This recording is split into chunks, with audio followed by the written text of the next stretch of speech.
Greetings, brethren. Housebroker Donkey here. I have to hurry today because I don't think my camera is going to last very long, so let's get to this. So, the terrain pieces have been primed black, as you can see, and in this case they've already been painted. So, what I did is I just used this, well, wall paint, I guess. Cheap wall paint. And then I don't have a cup empty, so this will have to do. And then I just painted the whole thing in this sort of chocolate browny color.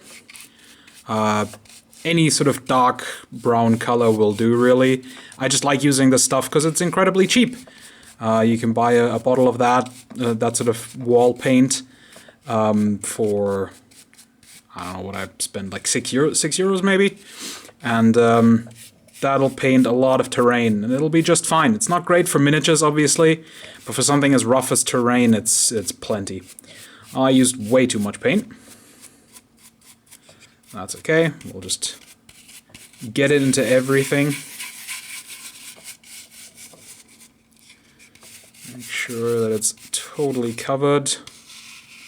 And just take the excess off, and I'll wash that off the brush later. Right. And then you leave it to dry. Again, I do like to wait a day or so between these steps. It means that it does take longer to get your terrain projects done, but you don't want it, you know, when you're doing a lot of steps with different liquids and stuff, you don't want it to have the stuff be soggy in between.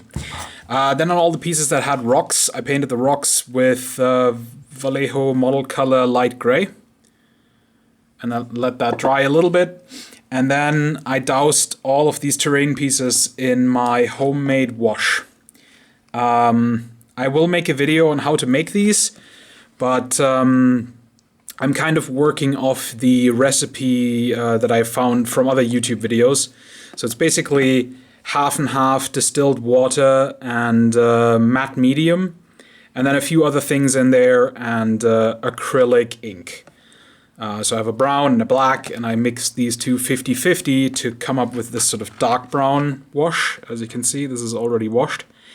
It's not the best wash ever, but again, for a terrain project, it's totally fine. I'm still kind of working and tweaking on this recipe to get it to where it can sort of at least keep up with like an army painter shade.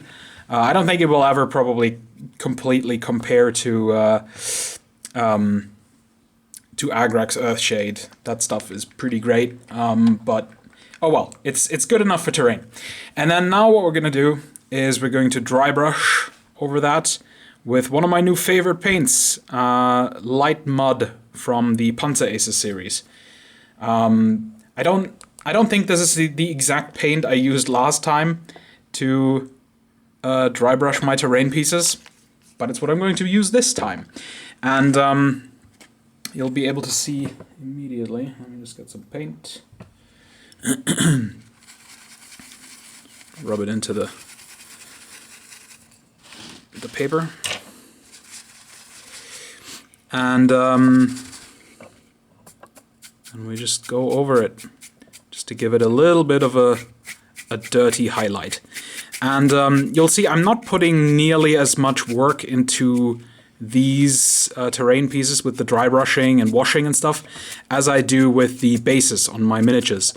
And there's a very simple reason for that, and that this is terrain. This is supposed to be backdrop, right? You do want, I mean, you want the bases on your miniatures to be somewhat similar to your terrain, but you definitely want the terrain to be the background. You want your miniatures to stand out, and while the bases should be similar, they themselves should also stand out a little bit, just to, you know, because it helps showcase the miniatures. So you want the terrain to be a little bit more subdued in color. And so we're just going to go over this with light mud. Just make sure that we have a bit of a dusting all around. Have it be nicely dry brushed. And this is all we're going to do in painting. Obviously, on the pieces that have rocks, I'm going to go over just the rocks at the end with probably with light gray again. mixed in with a little bit of white, probably, just to brighten them up a little bit, make them stand out a tiny bit. But then afterwards, we are ready for flocking and putting on tufts and all of that stuff. But we'll do that in the next video, because I want to get through all these and do all the dry brushing. All right, I made it before the battery ran out, so huzzah! I'll see you guys in the next video. I'll just show some of the other hills as well. They are all at this stage now. And yeah, I'll see you with the final step for these hills. Take care, guys.